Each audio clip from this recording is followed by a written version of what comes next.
le géant de la mode suédois brûlerait ses vêtements invendus depuis 2013, selon des journalistes danois.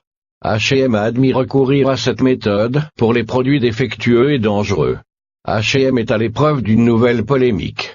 Déjà accusé d'employer des produits chimiques et polluants lors de la fabrication des habits, le géant de la mode suédois est désormais mis en cause pour avoir incinéré une dizaine de tonnes d'habits par an.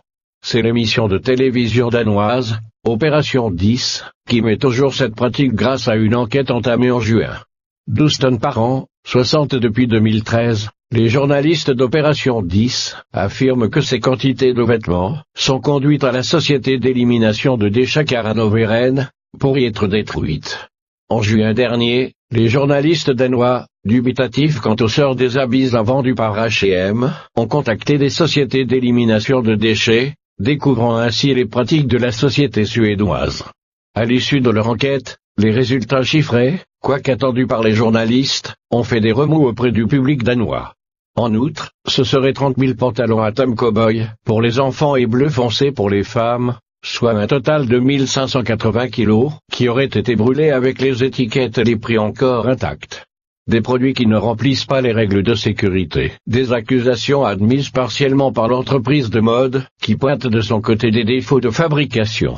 Les produits envoyés à l'incinération sont uniquement ceux qui ne remplissent pas pleinement nos règles de sécurité, a-t-elle affirmé au Figaro, avant de préciser dans un communiqué, ces produits ne pouvant en aucun cas être vendus à nos clients, ni être recyclés, ils sont donc automatiquement détruits en accord avec notre politique globale de sécurité, mais tandis que le géant de la mode a qualifié ces pratiques d'absolu recours, les journalistes ont mené une seconde enquête, et ont tenté de lever le voile sur les quantités réelles d'éléments chimiques contenus dans les habits.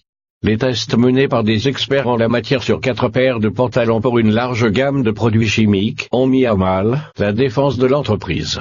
Et pour cause, les journalistes indiquent que les produits envoyés ne contenaient pas de niveau nocif de produits chimiques, ou de taux d'humidité anormal. À cela, la société de mode a répondu que les tests danois n'avaient pas pris en compte la totalité du produit, n'incluant pas notamment la partie de vêtements affectée par un taux élevé de plomb. La polémique a suscité de nombreuses interrogations. Ces nouvelles révélations ont semé le doute dans l'opinion publique quant à l'attitude à adopter vis-à-vis d'H&M. En effet, l'entreprise, qui se targuait de rentrer dans une économie circulaire, s'est trouvée critiquée de toutes parts.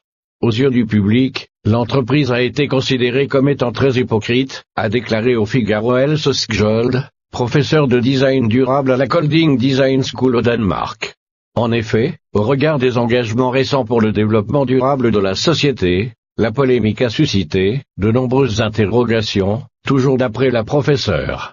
En 2015, notamment, l'entreprise déclarait prôner une mode durable, avec la création d'une collection entièrement produite à partir d'habits usés.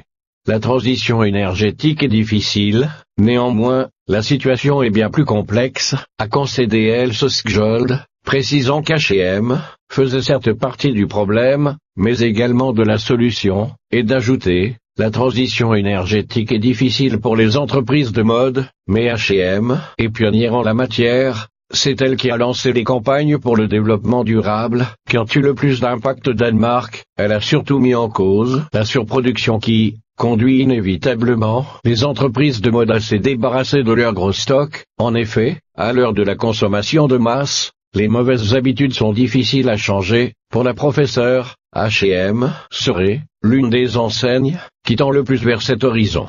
Les clients sont également à blâmer, selon elle, à cause des habitudes qui consistent à toujours acheter et à ne rien garder. L'enquête danoise aurait donc simplement contribué à tirer la sonnette d'alarme, révélant d'après elle un système dysfonctionnel, en passe de changer, et dont H&M ne serait que le symptôme.